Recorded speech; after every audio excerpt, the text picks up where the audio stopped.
नमस्कार, मेरे इस चैनल में आपका फिर एक बार स्वागत है। आज मैं आपके समक्ष उपस्थित हुआ हूँ एक विशेष बिंदु को लेकर के, जिससे कारण हमको फील्ड में असमंजस की स्थिति बनी रहती है। आज हम बात करेंगे एमएसी टेप की। हम एमएसी टेप का इस्तेमाल 5 साल तक के बच्चों की कुपोषण की स्थिति को नापने के लिए करते हैं, अर्थात हम पहचानने का प्रयास करते हैं कि बच्चा कुपोषित है या नहीं है।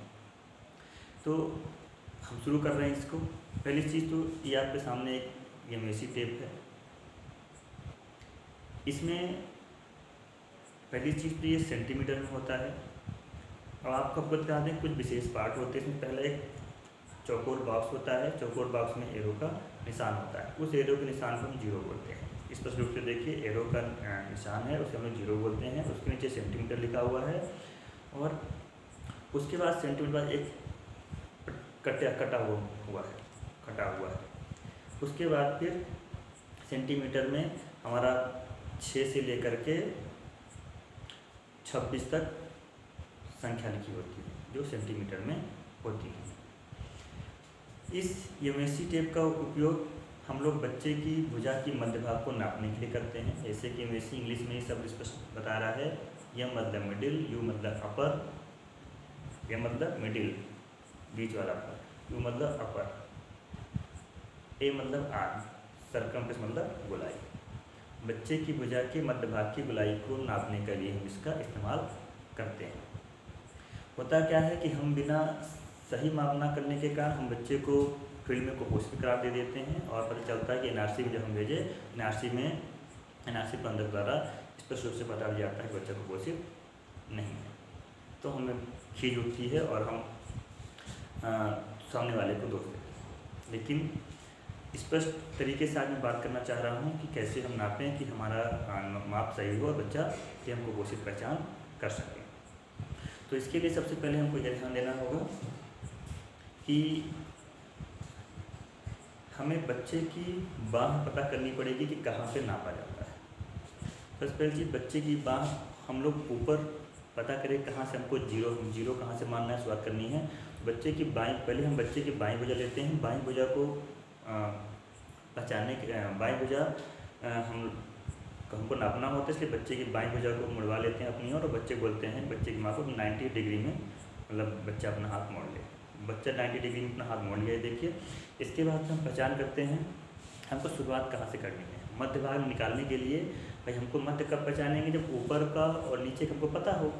तो ऊपर और नीचे पता हो, कहाँ से ऊपर लेना है, कहाँ से नीचे लेना है, तब फिर हम बीच का भाग बता पाएंगे। इसलिए ऊपर पहचानना है कि शुरुआत कहाँ से करें। शुरुआत जहाँ हड्डियों का जोड़ होता है, तो हमारा कंधा और ये दोनों जुड़े हुए होते हैं, वहाँ से। ठीक, तो हम ये आप हाथ से छुएंगे तो छूने के बाद आपको पता चलेगा कि एक हड्डी ऊपर की ओर उठी होती है, तो वहाँ से हमको नापना होता है। तो पहले हम वहाँ पे क्या लगा लेते हैं, जीरो का एक मार्क्स लगा लेते हैं। मार्क इसे दे देखिए, हमने हड्डी का देखा, देखिए इसमें देखिए ये मार्क हमने लगा दिया। ठीक, और क्लियर समझने के लिए देख सकते हैं इसको। ये देखिए, ये जो इसे एक्टोमिन हड्डी बोलते हैं, ये यहाँ पे जॉइंट रहता है। ठीक है, यहाँ पे जॉइंट रहता है ना। हड्डी हमारी ये कंधा और ये जाके यहाँ, ये हमारा हाथ हो गया, ये जाकर के यहाँ पे जुड़ता है। इस वाले भाग को एक्टोमिन हड्डी के पास हम लोग करते हैं। ठीक, अब एक्टोमिन हड्डी जो होती है, इसको देखिए, इस चित्र में देखिए, ये देखिए, हमने इसको पहचाना और पहचान करके यहाँ पे टिक मार दिया। इसके बाद नीचे कोहनी है ना, ये देखिए कोहनी पर हमने नीचे टिक मारे। कोहनी की जो मोड़े बच्चा मुड़ा हुआ है तो ऑलरेडी वहाँ पे बढ़ जाता है, हड्डी हमारी बढ़ जाती है, हड्डी उठी हुई रहती है यहाँ पे, और यहाँ पे हमने निशान लगा दिया। अब यहाँ से हम नापना शुरू करेंगे। अब हमको ऊपर का बिंदु मालूम हो गया और नीचे का बिंदु मालूम हो गया। अब हम माप के आसानी से बता सकते हैं कि हमारा मध्य भुजा है या नहीं।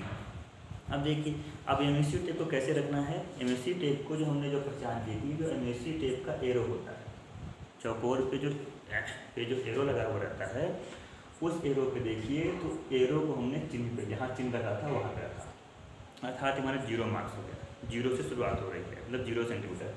इसके बाद एमएसी टेप हम ले जाते हैं कोहनी तक नीचे, कोहनी तक नीचे ले गए। ठीक, अब कोहनी तक जब हम नीचे ले गए, तो कोहनी तक नीचे ले जाने के बाद हमको अब कोहनी के पास जहाँ हमने चिन्ह लगाया था, जहाँ हड्डी बड़ी हुई थी, वहाँ देख लेना है कि एमएसी में क्या लिखा हुआ है। एज पर एग्जाम्पल अगर हम एग्जाम्पल्स के अनुसार समझें तो हम जब यहाँ से एरो पे इसको रखे हैं, इसके बाद हमने कोहनी पे एमएससी लगाया, तो कोहनी के पास एमएससी में लिखा हुआ है 16 सेंटीमीटर। अब 16 का 8 कितना होता है? 16 का 8 मतलब सॉरी 16 का आधा क्या होता है? 8। तो 16 का आधा हम कहाँ देखेंगे? 8। तो मान लीजिए 8 यहाँ पे 8। अब यहाँ पे चित्र लगा साइन लगा करके हम यहाँ से गोलाई नाप लेंगे। अब फीता को फिर क्या करेंगे? फीता को गोल करके फीता को उसके बच्चे पे डाल करके हम वहाँ पे गोलाई नापेंगे 8 में। तो समझ में आया? हम ऊपर जहाँ निशान लगाए थे एरो वाले जगह पे रखेंगे एमएससी को, और नीचे कोहनी के पास रखेंगे एमएससी को। एमएससी में कोहनी पे जो संख्या लिखी होगी उसका आधा ले लेंगे। मान लीजिए 16 लिखा था कोहनी के पास एमएससी टेप में, तो 16 का आधा ले लेंगे। आधा लेने के बाद वहाँ पे गुलाई नापेंगे। गुलाई कैसे नापेंगे? गुलाई नापने के लिए ध्यान रखिए, हमको बड़े वाले खंडे में नहीं डालना है। हम लोग गलती क्या करते हैं, जो चौकोर खंडा होता है वहाँ डालते हैं, बिल्कुल नहीं डालना है। चौकोर नहीं, जो चौकोर के नीचे जहाँ सेंटीमीटर लिखा होता है, सेंटीमीटर जहाँ लिखा होता है, सेंटीमीटर के बगल में डालेंगे। ठीक, हम चौकोर में बस चौकोर में देखने का, जो चौकोर बॉक्स है उसमें देखने का इस्तेमाल करते हैं। क्या करते हैं? उसका इस्तेमाल हम देखने का इस्तेमाल करते हैं। ठीक, हम फिर एक बार देख लीजिए, इसमें हमने डाला और डालने के बाद हम क्या कर रहे हैं यहाँ पे, डालने के बाद हम यहाँ पे जो चौकोर बना हुआ था, चौकोर में हम देखने का इस्तेमाल करेंगे। अब मान लीजिए हमने यहाँ पे देखिए चौकोर में है, चौकोर में क्या कर रहे हैं? देखने का इस्तेमाल कर रहे हैं, स्पष्ट रूप से, है ना, चौकोर में देखने का। और डालने के लिए कहाँ इस्तेमाल कर रहे होते हैं? नीचे। ठीक, क्लियर। अब इसके बाद हमको देखना है, अभी ध्यान रखना है कि बहुत टाइट खींचना भी नहीं है कि बच्चे के हाथ को ज़्यादा दबाया जाए, और बहुत ढीला भी नहीं रखना है।